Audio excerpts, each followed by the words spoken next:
I have been thinking it over again, Elizabeth, said her uncle as they drove from the town. And really, upon serious consideration, I'm much more inclined than I was. I'm Ellen. And I'm Harriet, and this is Reading Jane Austen, once again coming to you from two separate locations in Sydney due to the coronavirus containment measures. This time, we're looking at chapters 47 to 52 of Pride and Prejudice. Do you have a one-sentence summary?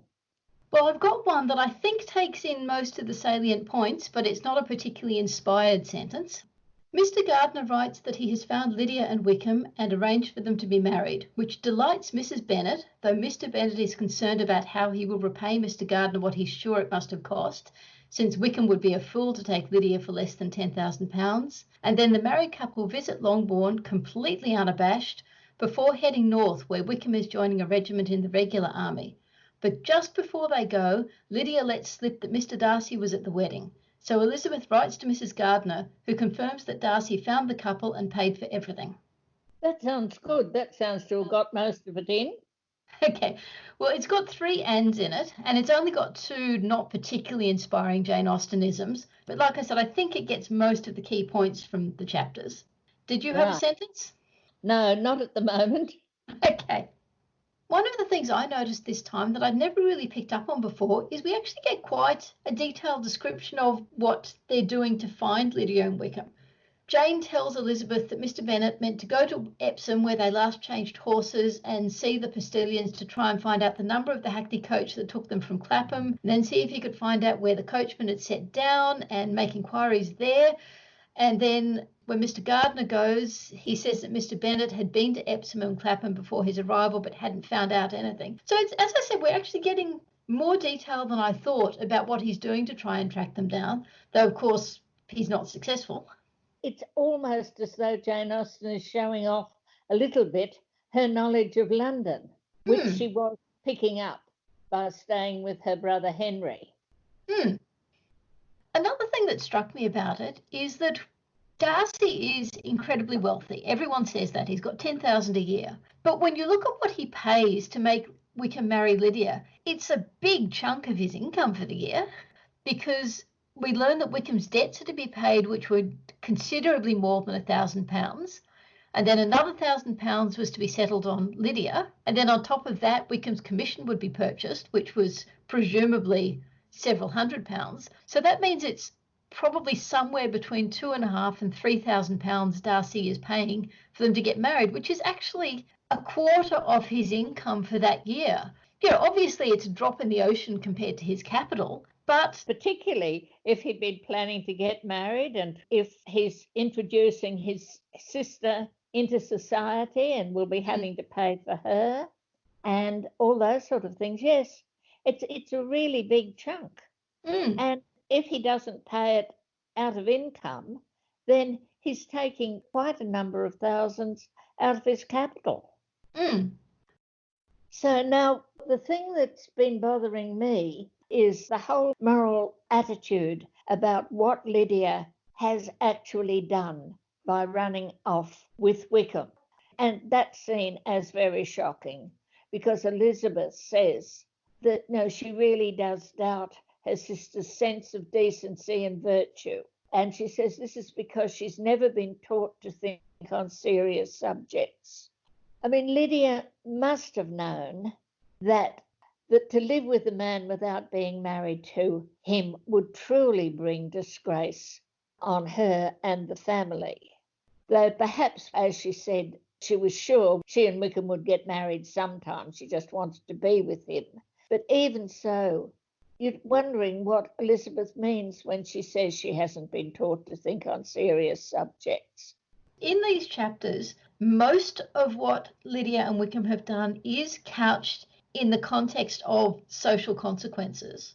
And so that once you are married, at least in Mrs. Bennet's eyes, and to a certain extent also in the eyes of the rest of the town, the fact that they're married cancels it all out.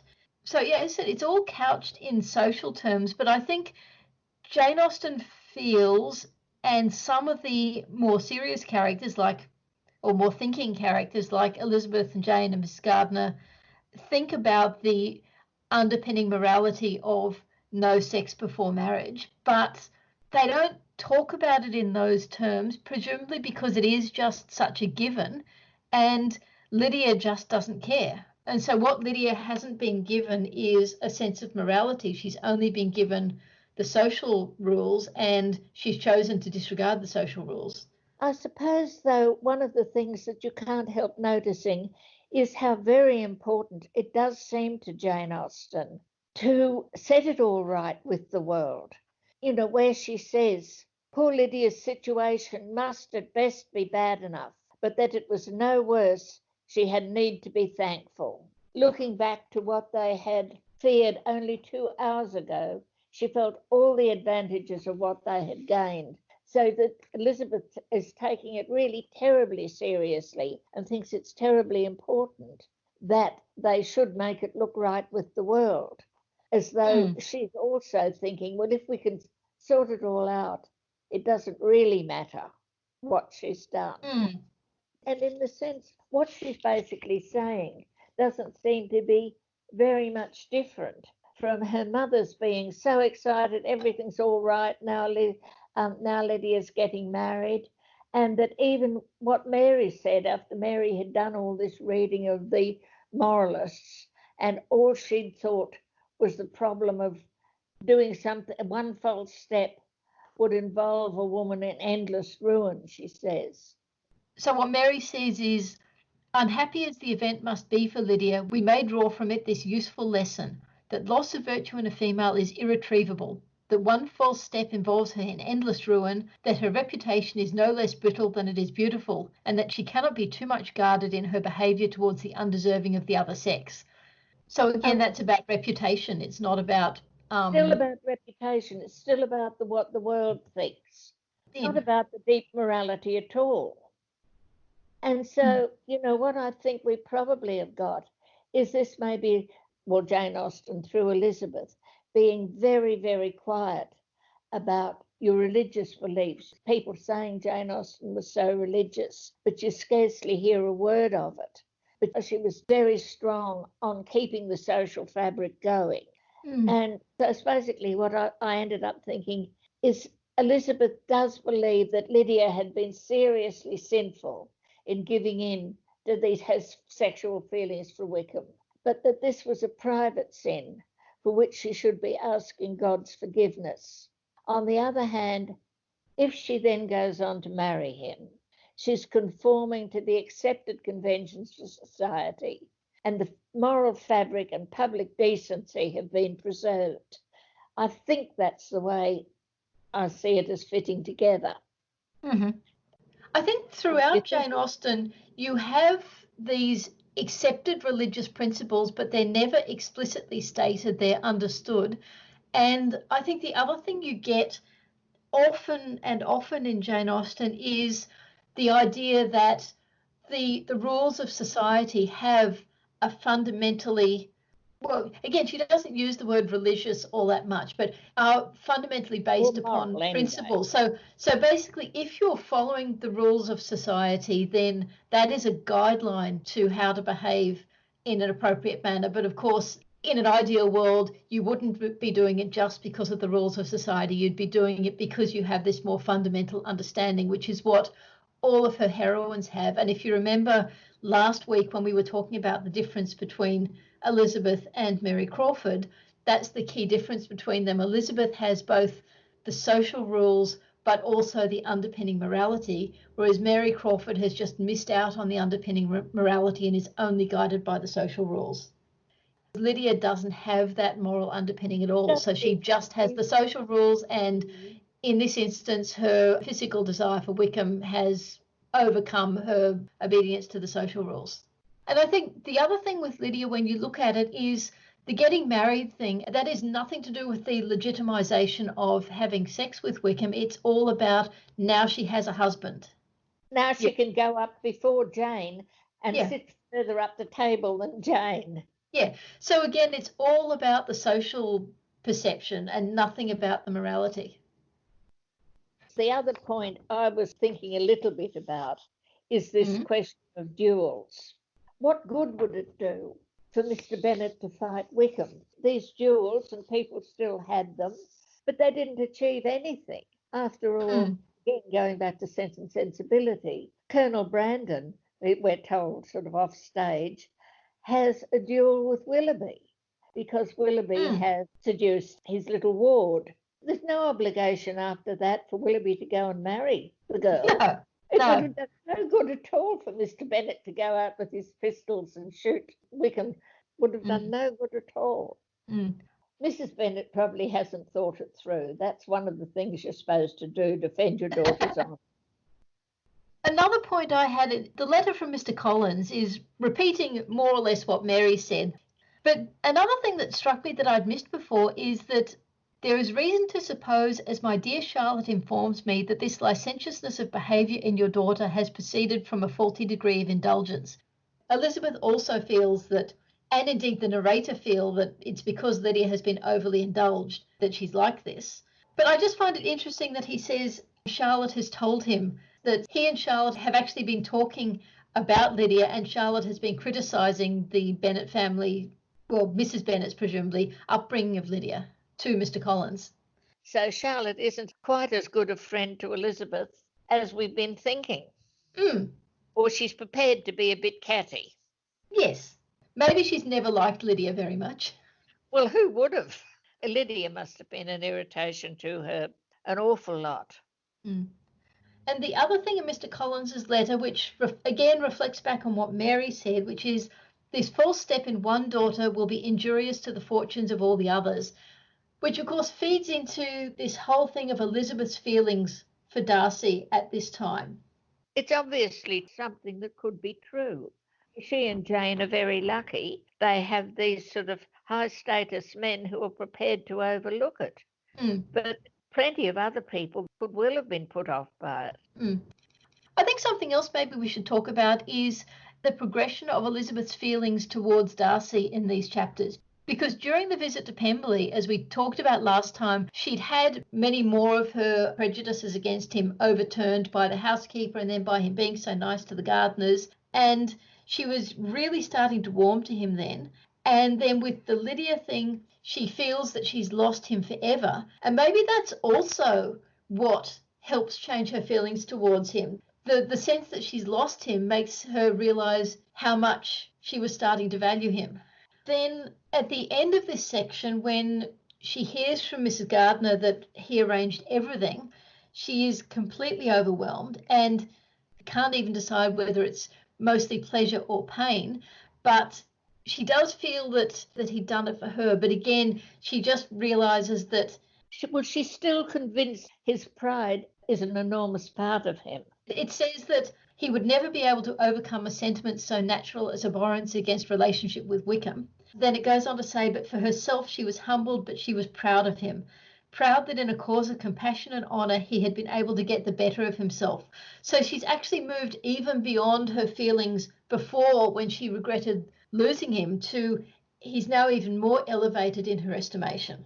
Yes. Because she's seen he's been able to not just do everything that's expected of him and not just be a person who she could have had a meeting of minds with, but he's also someone who can rise above everything and act in this way.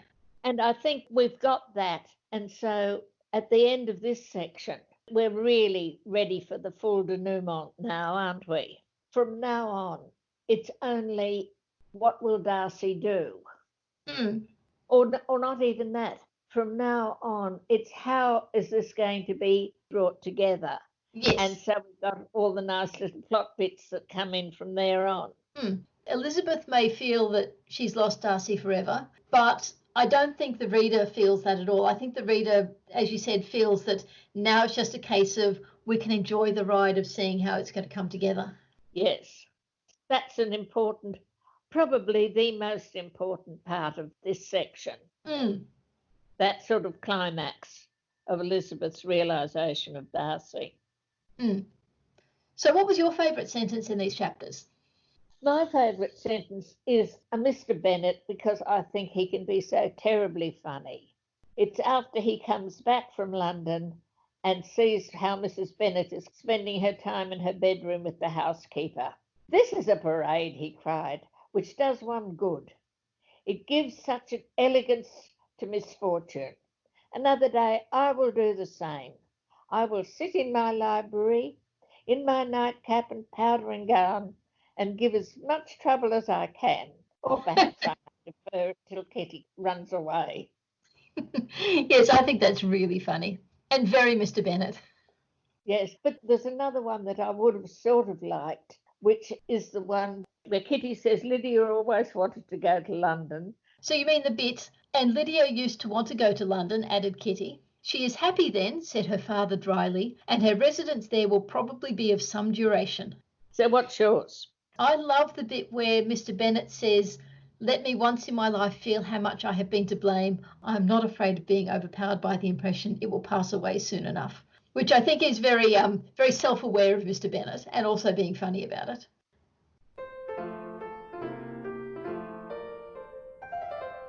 So the character we're going to talk about this time is Wickham.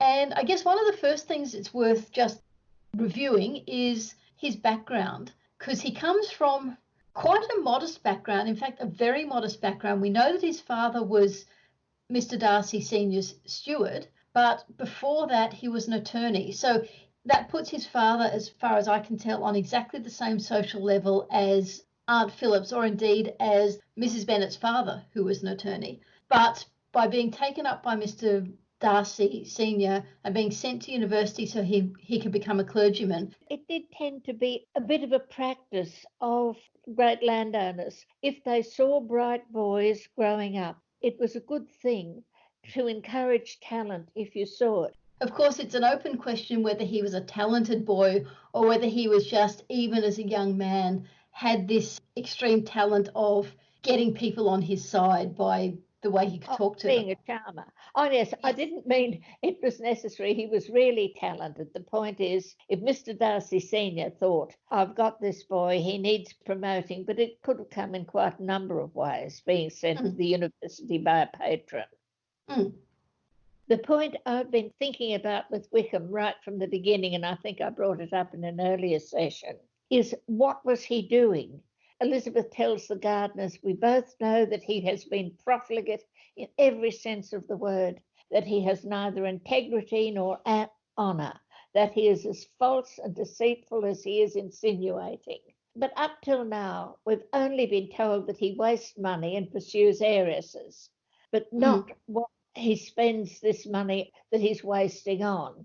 So I've just been thinking there's a usual picture of a libertine, and there's a really classic example in Hogarth's series of paintings, The Rake's Progress. And in those, the rake gambles, he carouses, he spends money on expensive women, and he indulges in wild pranks.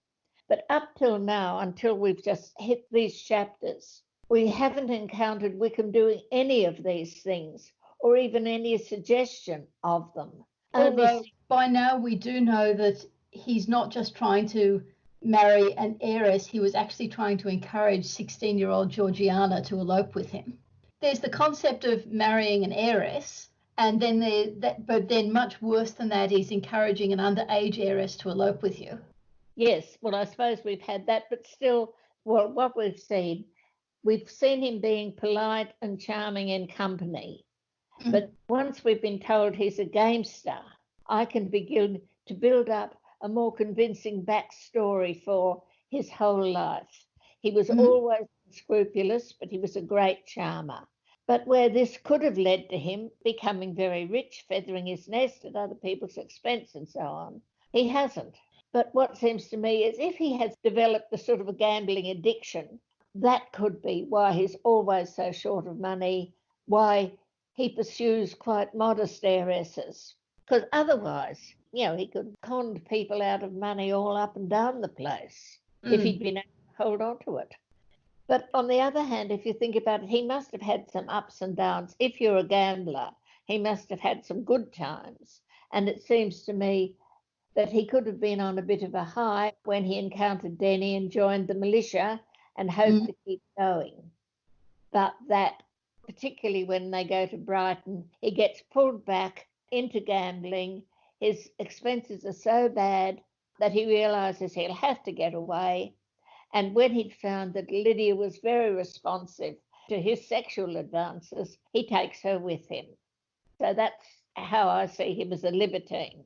I still really, really struggle with why he's taking Lydia with him. Elizabeth's explanation of this is their elopement had been brought on by the strength of her love rather than by his, and she would have wondered why, without violently caring for her, he chose to elope with her at all, had she not felt certain that his flight was rendered necessary by the distress of circumstances, and if that was the case, he was not the young man to resist an opportunity of having a companion. Which does fit in with your thing about him being a libertine, but I still find it quite baffling that if he's going on the run, this is Wickham. He could get any sort of serving girl he wanted to. Wickham is never going to be starved for female companionship. So why actually take Lydia with him? And it's in parallel to Mansfield Park. You have to wonder, why did Henry Crawford actually abandon everything for Mrs. Rushworth? What I think with Lydia is that, he was feeling pretty despairing, and when he'd been flirting with her, she'd been sort of, let him go a long way. And perhaps they were already in a sort of a fairly strong sexual relationship.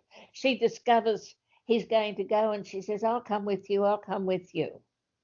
Something else has struck me about this is, we've talked now, we've also talked before about how Wickham is this stupendous con artist, and one of the things he can do is he can pick what people want and how far he can go and what he can say that will get them on side with him. And that's exactly what he does with Elizabeth at first. But then when Elizabeth comes back, first when she comes back from Rosings, and then later after Wickham and Lydia are married, you have two scenes between Wickham and Elizabeth where Wickham just misses the target. He doesn't realise the extent to which Elizabeth's feelings are changed, and he thinks he can continue on with the same round of complaints about Darcy.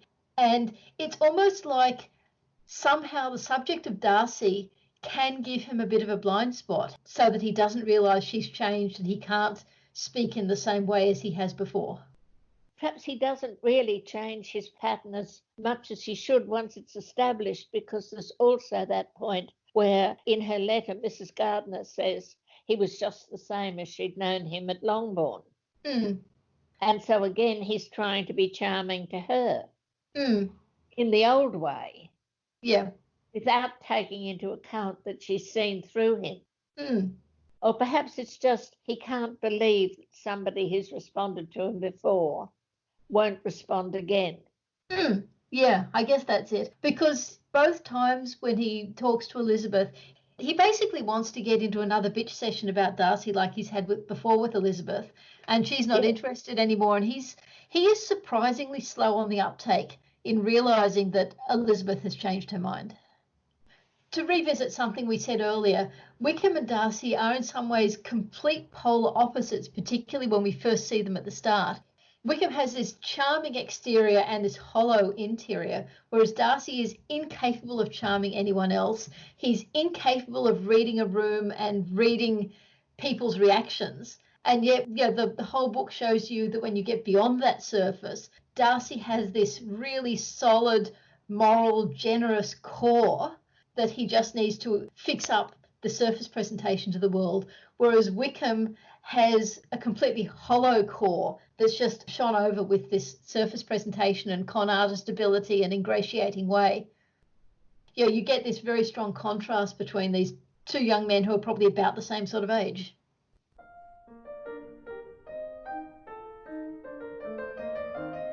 The little historical bit I'm going to talk about today is to do with marriage settlements and marriage law.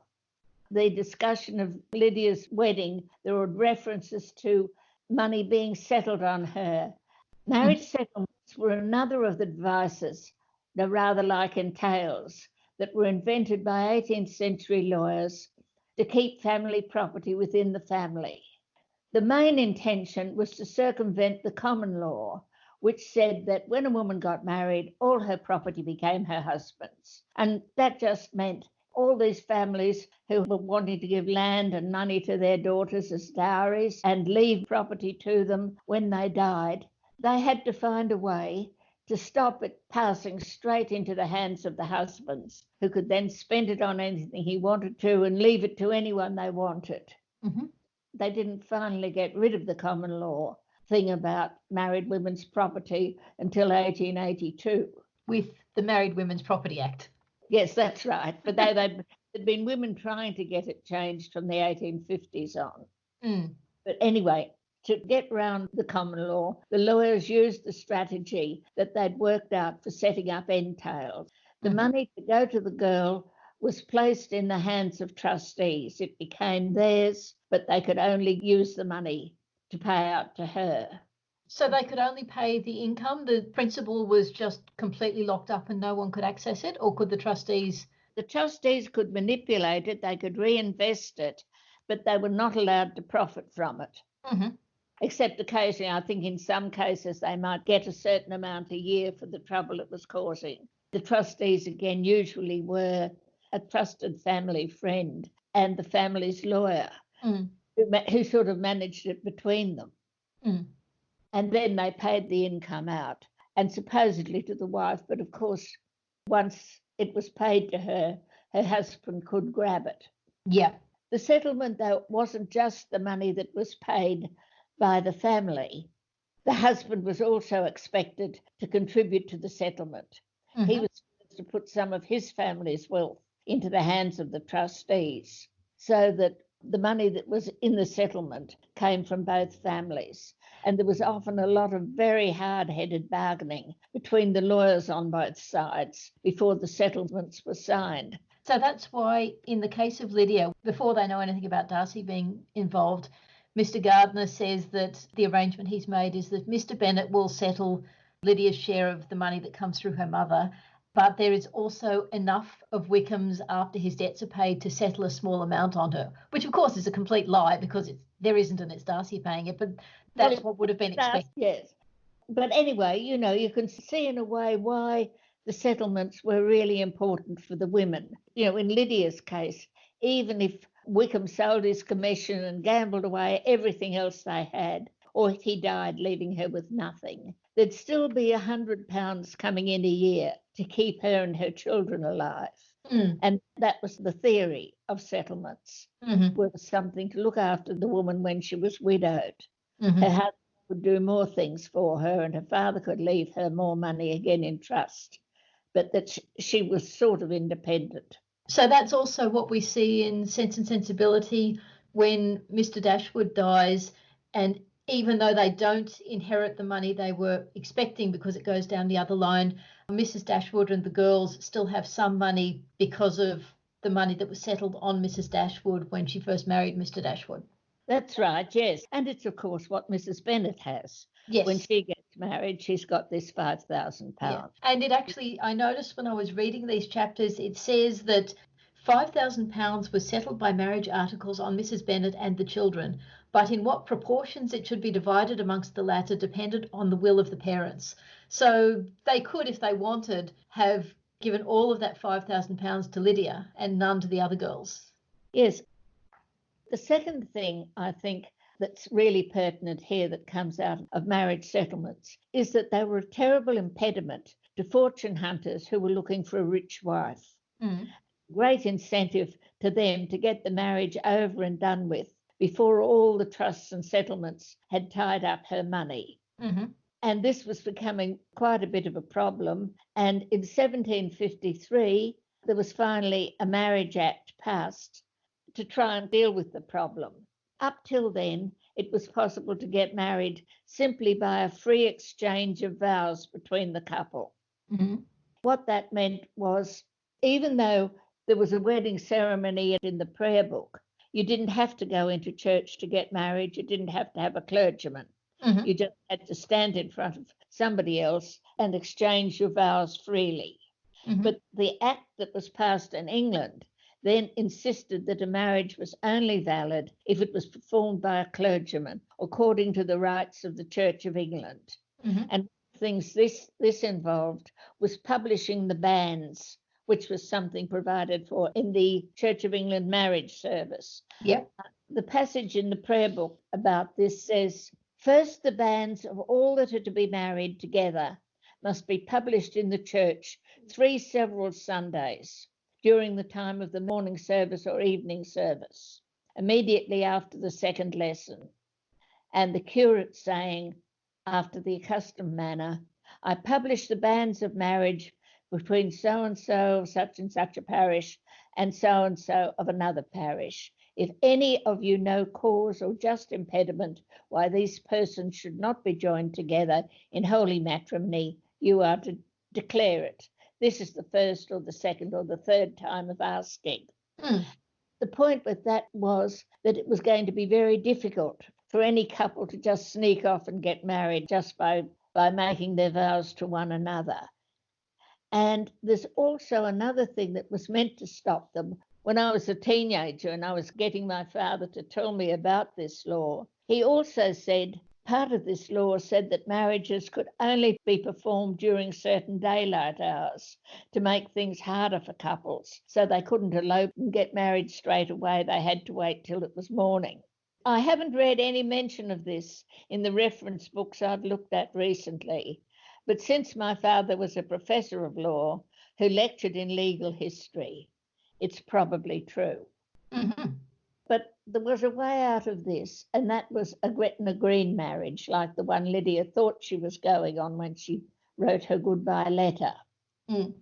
Because the 1753 Act only applied to England. It didn't affect Scottish law. So once over the border, the couples could marry in the old way by simply exchanging vows before a witness. I'd always assumed that the Gretna Green thing, you did that if the bride was underage, so it was a way of bypassing getting permission from the bride's parent or guardian. Yes, well, that was another part of it. That was one of those things that while the clergyman was told that he mustn't marry people under 21 without their parents' permission, if he did marry them, the marriage was not void. It never became an illegal marriage because they were too young or they hadn't got permission. So in theory, a couple could just go to somewhere in England, not travel all the way to Scotland, convince the clergyman that the woman was over 21, stay in that parish for 3 weeks and have the banns called and hope no one would hear them. And then they'd be married and it would be a legal marriage and it couldn't be annulled. That's right. Yes, that was always possible. But for some reason, the one that was most notable was going to Gretna Green. The other thing would be with Gretna Green, there's no questions asked. Whereas if you're trying to do it in England, you have to convince the clergyman that there's nothing underhand about just appearing in this parish and saying you want the banns called. Yes. Well, I've tried to fit the events of Lydia's marriage into this framework, and I found they fitted really quite well.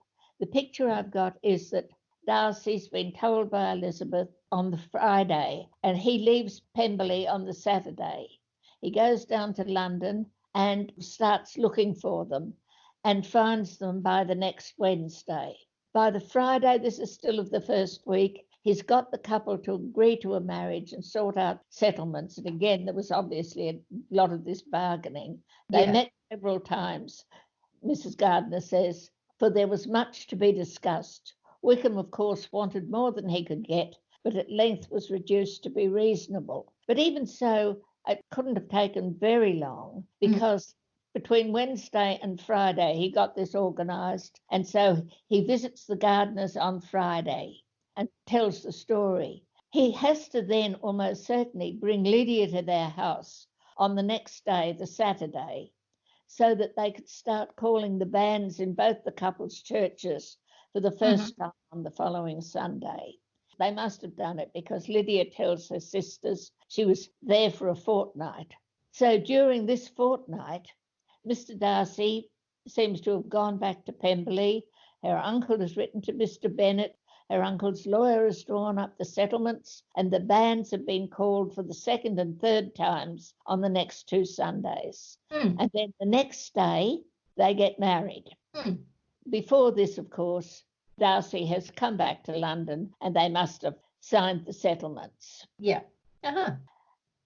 is the standard way to get married, the calling of the banns, but there was also Later in the book, when Mrs Bennet learns that Elizabeth and Darcy are going to be married, she says, you must and shall be married by special licence, which my understanding, and correct me if I'm wrong, is that a special licence was expensive, but it meant that you didn't need to go through those 3 weeks of having the banns called. If you'd bought a special licence, you could literally get married the next day.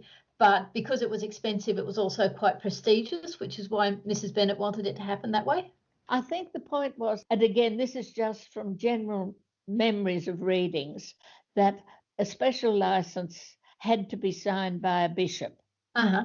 You couldn't just get it from anyone. So you had to get to see a bishop and pay for the special license. Okay.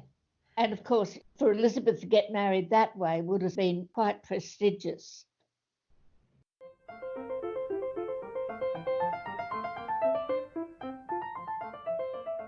This time, when looking at the pop culture versions, I really want to focus in on what the modernisations do with the Lydia plot, because of course the plot as it stands in the book doesn't really work particularly well at all in a modern context. Starting with Pride and Prejudice, in that one, the family have travelled to America for what's basically a combination of the Rosings and Pemberley visits, and they've stopped in London on the way there, and then they're stopping in London again on the way back. London is actually where Wickham has been living, and Lydia, unknown to anyone, has been emailing him the whole time since he left. So when they're in London the second time, she goes out allegedly shopping, and instead she meets up with him. And to be honest, it's not really clear whether she's planning to stay with him or what, because all you really see them doing is touristy things. But she's been gone all night, and it's the next day, and the family don't know where she is, except that she's with Wickham. And then Darcy unexpectedly turns up, and that's where he says what happened with Wickham and Georgiana. And then he helps Lolita. They eventually track them down at a Bollywood cinema. And then Darcy punches out Wickham, and Wickham says it was always Lolita, which is really kind of bizarre since he wasn't replying to her emails. He was only corresponding with the Lydia character. But at that point, the Lydia character also hits him, and then they all go off together, leaving Wickham behind. So it does keep with the original concept of Lydia running off with Wickham, and it also has this thing of Darcy, though in this case Darcy and Elizabeth, trying to find him in London. But to me, in a 20th century context, it just doesn't seem to have the same level of jeopardy for Lydia as it did in the original. You do have to factor in the Indian family side of things, but even so, it doesn't quite seem as intense as it did in the book. It's not that Lydia's whole future is in jeopardy. No. You don't even know what she was planning. Was she planning to stay with him, or was she just sort of running off for a couple of days and then she was going to come back and they'd go back home? It's not really clear. Yes, that sort of running off could be just one of Lydia's things. Yeah. The next one I want to talk about is the web series Lizzie Bennet Diaries. I was really interested to see what they do with the Lydia plot, and I think they actually came up with something quite clever. What happens in this one is he's convinced her to let him film them having sex, and then he sets up a website with a countdown timer, and he's going to release this recording to the world and charge people to watch it. So there's this countdown when everyone's trying to find him and get the website taken down, and Lydia's absolutely distraught because even though she consented to the video being made, she never consented to it being released, and she thought he loved her, so she's absolutely distraught, like I said. And then, of course, with less than 24 hours to go on the clock, Darcy, and by the way, with quite a lot of help from Georgiana, Darcy manages to get the website taken down. I thought this was actually a lot more innovative and confronting than the Pride and Prejudice version. It really caught the same level of significance that the original readership would have felt. I think the shock value of a sex tape on the internet, which is never going to go away, it's kind of like the total loss of reputation that Mary talks about with Lydia. That really is very clever. If you don't have Lydia in real trouble, it loses the whole point. Yeah. And the sense of urgency, because the sooner they get Lydia away from the problem, the better it is for everyone in the original. Yeah. One thing that doesn't cope with is Lydia's insouciance about all this, that she's perfectly happy to stay with Wickham. That part is then cut out if she's as desperate as the rest of the family. Yeah, that's actually something that's missing from most of the modernisations. You kind of get it a bit in Pride and Prejudice. She's completely relaxed about going off with Wickham, but then when he says it was always Lolita, she goes up and hits him and walks away. But I guess the thing with Lizzie Bennet Diaries is that Lydia started out very similar to the book, but then they introduced these cracks to the facade that ended up showing her as a very different character, which is probably something they decided to do because they wanted to have this particular climax, and it was going to work better if Lydia was as devastated as everyone else.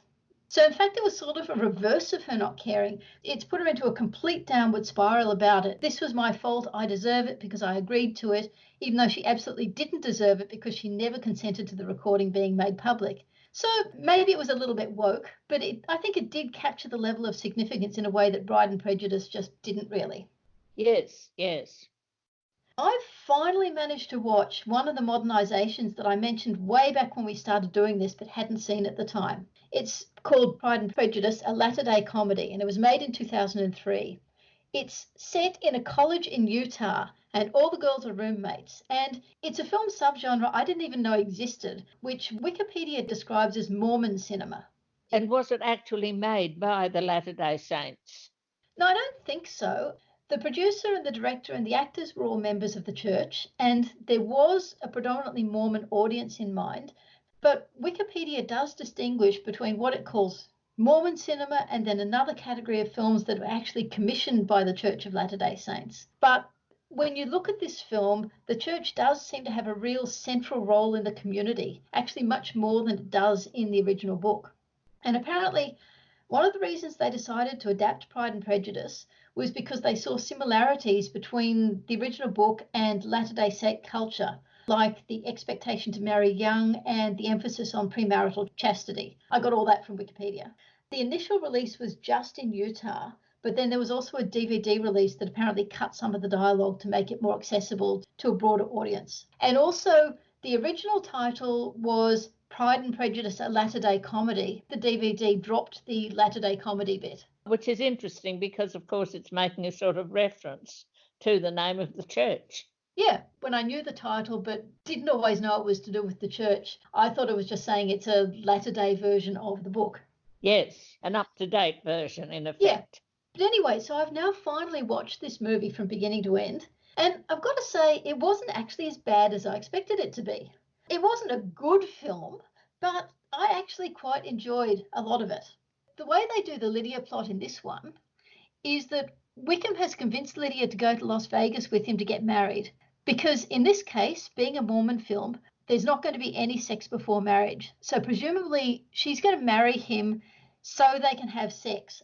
In fact, what you've learned earlier with the Georgiana plot is that he did the same thing with her. He raced off with her to Las Vegas and married her, even though his divorce from his temple wedding hadn't come through yet. So anyhow, they learned from Kitty that Lydia and Wickham are driving to Las Vegas because flights are all booked out. So all of them, Lizzie and Kitty and Jane and Bingley, who's back by now, they all get into Lizzie's VW Beetle to drive to Las Vegas, but they're way behind the others. So Bingley also phones Darcy, who's in a business meeting somewhere much closer to Las Vegas. And Darcy gets into his big open-topped American muscle car, which really doesn't seem to fit either the Darcy of the book or even the quite British Darcy of this film. But anyway, this means he gets to Vegas just as the wedding is in progress. And then he ends up in a fist fight with Wickham. And the police arrest them both just before the others arrive and take Lydia home. One thing there, it's then leaving out the real horror of what Lydia did. I mean, there's this real horror that Mary and Elizabeth and her father have in what she's done. And it's because she's had sex before marriage. When I first read about it, that was how they treated the Lydia plot, I just thought it's no big deal because a quickie Las Vegas marriage isn't really anything much. Something that matters, but nothing really irretrievable. But once I actually saw the film, I kind of did get that it's important because it is only being done for the sex. So it does tie in with the cultural and religious values of the intended audience. Because I gather that while the church does allow divorce, it's not really enthusiastic about it. And it's probably also not keen on Las Vegas weddings rather than getting married in a temple. So it's not the same level of horror, but it is still significant in a way that maybe I didn't realise before I watched the film. Yes, yes. And there's two other key points. The first one is that Elizabeth knows from the Georgiana story that he might still be married to someone else. Of course, this might be a bit of an in-joke because polygamy, as I understand it, isn't actually endorsed by the Church of Latter-day Saints now, although there might still be some fundamentalist breakaway groups that still allow it. But the thing is, this would delegitimise their having sex, so it's one of the reasons Elizabeth is so frantic to catch them. The other thing that this brings in that a lot of the others don't is it talks about Wickham as a gambling addict. And this is something that Lizzie learned from Darcy at the same time as learning about his bigamous marriage to Georgiana, because basically he and Georgiana have gone off to Las Vegas, got married, and then Wickham has gambled away all of Georgiana's money. Except she's not called Georgiana in this. I forget what her name is. I mean, in one sense, of course, that's so much worse a thing than in the book where he's only plotting. So poor old Georgiana, she's really done for. Yeah. What Darcy says is, we arranged a divorce for Georgiana, which it turns out he didn't need anyway because Wickham's temple marriage was still valid. So yeah, that's much worse than it was for Georgiana in the book. Now, the other thing I want to talk about are two of the book modernisations. I know there are lots and lots and lots of book modernisations, but these are the only two that I've read. The first one is called Epic Fail by Claire Lizebnik, and it's set in an American high school.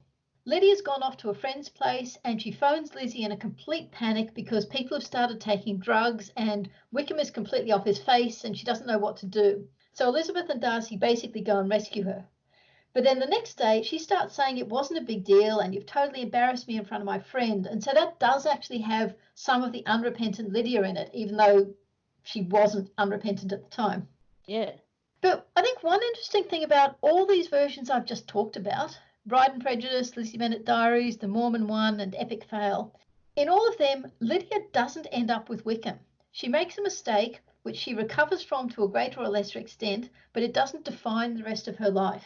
I suppose what I think is, in a sense, that stops the whole Lydia thing really mattering. I mean, it matters somehow in the book that she's done this. It's the rest of her life. The family's got to live with Wickham for the rest of their lives. And so she's brought a real burden on them. But that just seems to, what they've tried to do is not have Lydia cause any real trouble to the others. Not ongoing. Once it's resolved, it's completely resolved. There's no further fallout. So no matter how bad or not so bad it might have been, there's a line drawn under it at the end. I suppose you could say that, yes. Now, the last one I want to talk about is the book Eligible by Curtis Sittenfeld. This one was done as part of the Jane Austen project where they got different high-profile authors to rewrite the novels in modern-day settings. And this one, it's actually, I think it's really weird how they treat the Wickham situation. For a start, it divides Wickham into two different people. You've got Jasper Wick, who's been having an affair with Liz for years, even though he's married to someone else. And he's really not a nice person.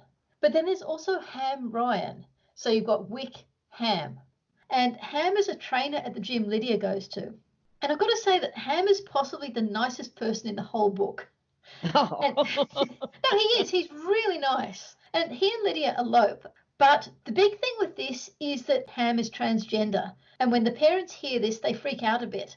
And so Darcy's contribution is nothing to do with getting them married, but just helping her parents understand that it's all perfectly okay. And I just found this really strange. It isn't a case of Lydia doing something that's wrong or that's stupid or that she's involving herself with someone who's manipulative or abusive or who's going to ruin her life. She just marries the man she loves and who loves her.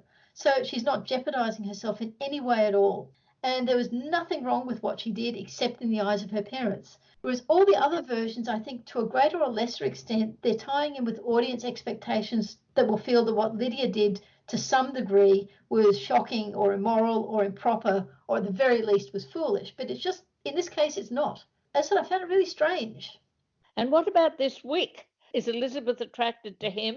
Everyone's much older in this, and Elizabeth has had this relationship with Wick going back years. And he's kept saying he's going to divorce his wife, but then he doesn't, and he still doesn't. And yeah, so he's just not nice. He's very manipulative, and Elizabeth just believes him way past when she shouldn't. It doesn't sound to me as though this book is worth taking any notice of. It didn't do a lot for me. There were one or two cute bits to it, but yeah, overall, I didn't really feel I got much out of it. Another thing with all the modernisations is that there's never any real secret about Darcy helping out. In fact, in most of them, he's often actually with Elizabeth and they're finding Lydia together. The only exception to that is the Lizzie Bennet diaries, where the audience knows what he's doing, but Elizabeth doesn't. The 1995 adaptation with Jennifer Ely and Colin Firth, it does the same thing. You have scenes of Darcy hunting them down in London and then turning up at their rooms and then at their wedding as well. But Elizabeth doesn't know any of this at the time. So what leaves out is that sort of lovely little piece where Elizabeth thinks she's lost Darcy forever. Yeah, you do get that in Lizzie Bennet Diaries and also in the 1995 version, but it's only Elizabeth that feels that. The audience knows what he's done. The others do try to have it a bit, but it's not directly connected with Lydia. And sometimes it's not even clear why she thinks it, except in the latter-day comedy version, where Carolyn said that she's engaged to Darcy.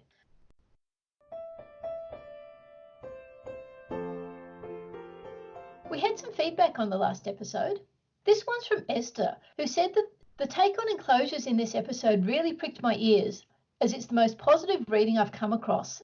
Of course, I understand the wider point around responsibility that Darcy had on his shoulders that you were trying to make, but the enclosures were devastating to the vast majority of land users, and its inequities define land access and use in the UK to this day. Darcy, as benevolent overlord, is no doubt romanticised, and to me plays into the earlier point you made, I think in the episode before, about how disconnected the gentry were from the Napoleonic Wars, wider context, etc. Austen seems to be fantastic on social and individual level critique of the various tiers of the middle class, and contributes herself to a continuation of their mystique through such romantic figures. She steered well away from branching out to the effects of maintaining this class on others. I forgot that not everyone is aware of the terrible consequences the enclosures had for large numbers of the population. From the context of the gentry, where Jane Austen was standing, of course, it was a time of very considerable prosperity. What I had to say was just meant to be an explanation of why it happened, not an endorsement of it, not saying, like as they would in 1066 and all that, that it was a good thing. It was a time of gross exploitation of the poor by the rich. I definitely meant to quote the rhyme. This was, very common at that period. The law locks up the man or woman who steals the goose from off the common, but leaves the greater villain loose who steals the common from off the goose. But somehow I must have got distracted and didn't say it during my discussion. And I probably didn't stress enough that all this wonderful farming prosperity that made possible the elegance and the good manners and the artistic taste and the refined morality that we see in Jane Austen's heroes and heroines was built on a broad structure of exploitation, neglect and cruelty. In an agricultural country like Hertfordshire, the land was redistributed by Enclosure Act, and that then would have increased the productivity of the newly reorganised farms. And that then meant that minor squires like Mr Bennet could increase the rents on the land they owned, and that meant that their daughters could practice the piano and net purses instead of helping with the cooking. But on the other hand, those at the bottom of the social pyramid were in a really dreadful state. They could no longer rent a small strip of land on which to grow a subsistence crop, and they lost access to the common land where they used to be able to build a small hut and keep a cow. And as a result, they had either to leave the district or to become day labourers for the farmers for irregular rock-bottom wages, bare subsistence wages. And if they stayed and they took that option, then their descendants would have to go to church and listen to sermons telling them, as Flora Thompson records in Lark Rise to Candleford, that they should be thankful for the bounty of the farmer who found them work on his land and paid their wages with his money. You've got this dark background of callousness and indifference, and it's always there underneath the society that Jane Austen is writing about. And if you pause to think, say, you can ask yourself, how many shacks and shanties were ruthlessly pulled down to make sure that when you walked through the rooms at Pemberley, from every window there were beauties to be seen. And we get a real jolt of this sort when suddenly, in the middle of a whole lot of Meryton gossip, Lydia tells us that a private had been flogged. And I always think that in 1795, just before Jane Austen began writing First Impressions, a group of militiamen who'd rioted were executed by a firing squad in front of the whole garrison of 10,000 in Brighton, the place where, not much later, Jane Austen was to have Lydia having a great time flirting with all the officers. Yes, and I think that feeds into what Eszter said about how Austen is fantastic on social and individual critique of the gentry, and in fact contributes herself to a continuation of their mystique through romantic figures like Darcy, because I think that's very true. Because Jane Austen was just writing about her own portion of society, and she wasn't, like Dickens, for example, much later, offering a social critique on the miseries of the lower classes. That just doesn't appear in her books at all. And so we're encouraged to not even think about what their prosperity was built on. So she does, in a sense, as Eszter says, contribute to that mystique. Yeah. Well, I suppose one of the things I think about, she writes about morality or even more about appropriate social behaviour. Yeah. But all her ethics are related to people within a single class. Yes. She simply isn't looking at the morality between class and class.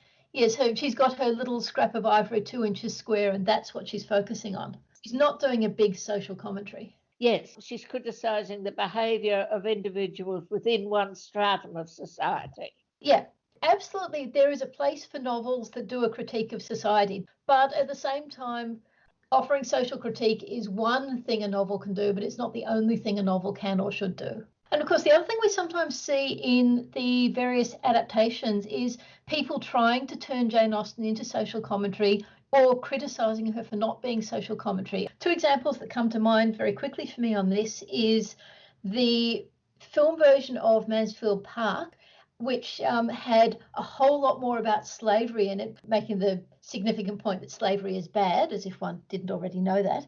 And the other one is the book Longbourn, which is a story made up about the servants of the Bennet family. So it runs parallel with Pride and Prejudice. It's not really a retelling of the story. It's a completely different story. As its starting point, it takes that private being flogged that you mentioned, but actually really tries to make you see this is not just a passing piece of gossip. This is actually a really horrible thing. So I think that book, I'm not sure whether the book was implicitly trying to criticise Jane Austen for not looking at this side of society, or if it just wanted to explore an alternate picture. I found it okay as a book. It didn't grab me all that much. Now, what did get to me with both these versions was that they weren't just giving a broader view of society, but they also felt compelled to create a dark side or a backstory at an individual level for some of the characters, which I just didn't enjoy as much. Another piece of feedback we received was from Joyce, who was talking about the adaptations and said, if I could go back to a scene very early on in the book when Darcy makes his not handsome enough speech and the way that comment gets out into the community. In the first BBC series, so that would be the one with Elizabeth Garvey and David Rintoul, in that one, Lizzie immediately runs over to her mother and repeats it. And Joyce thinks that makes her look like a tattletale, and she hated it because it was so out of character. Because, of course, Elizabeth knows what her mother's like, so she knows the comment will spread like wildfire. So Joyce way preferred it in the 1995 version, where Elizabeth, is played by Jennifer Ely, is laughing about the comment, which is what happens in the book. Yes. I didn't pick that up when I was rewatching the series. Yeah, I absolutely agree with Joyce that it's so out of character for Lizzie to just run off to her mother and repeat this piece of gossip. And then the last piece of feedback I wanted to talk about is one from Linda, who said she was surprised to hear that we doubt that Darcy ever talked to Georgiana about Elizabeth, because that means that Darcy basically lied to Elizabeth when he said that Georgiana wanted to meet him. And that is a very valid point. I hadn't really put it in the context of him, as we talked about before with the proposal scene, about disguise being his abhorrence. So I guess what it comes down to is, yes, he must have talked to Georgiana.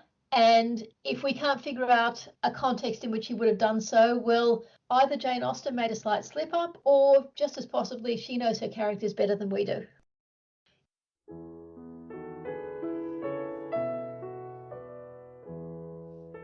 You've been listening to Reading Jane Austen with me, Harriet. And me, Ellen. In our next episode, we'll be doing chapters 53 to 57 of Pride and Prejudice. The structure of this podcast was inspired by Harry Potter and the Sacred Text, and the summarise in a sentence concept was adapted from E.L. Konigsberg's book Silent to the Bone. Our music is Creative Commons performances of pieces Jane Austen might have listened to. You can find us on Facebook at Reading Jane Austen and our website readingjaneausten.com. You can email us at readingjaneausten.com or rate and review us in your podcast app. We hope you'll join us next time.